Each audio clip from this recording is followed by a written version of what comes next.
Bitarie bia serikali nigo biaburiwe gochamo na kubwatirana ne serikali nene na boigo serikali church county asokorigia enchera yo koruania ebikore by'abantu kwerusia obomoyo ebe byarokanire koenekiwa ase chinsemo ao emergency ya Kenya ayangorengana n'umuraibu abasaya ase county ya Kisii Kevin Musomi asatebire buna abasabange nigo bawetera emechando emenge eye kubairera abange babo kwimukia getamkiro gyo kwerusia obomoyo gati yabo okuburwa kwemerimo.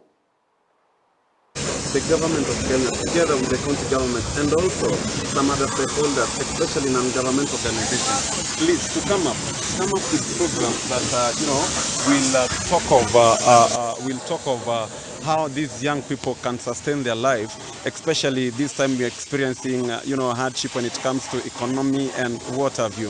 And it is something that it is everywhere in Kisii. I'm urging stakeholders, if the government cannot do it, let the stakeholders, especially non-government organizations, come up, because we are losing a generation. And you understand, this is the only generation that will produce the next generation. So please, let's come together to make sure that we've saved the life of these young people. And if you understand, this is something that is spiritual.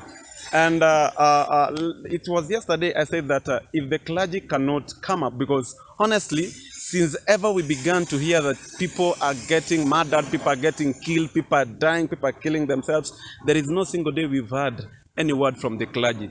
So where are we? And the Bible says that the spirit world will always control the physical world, the democratic world, but we don't hear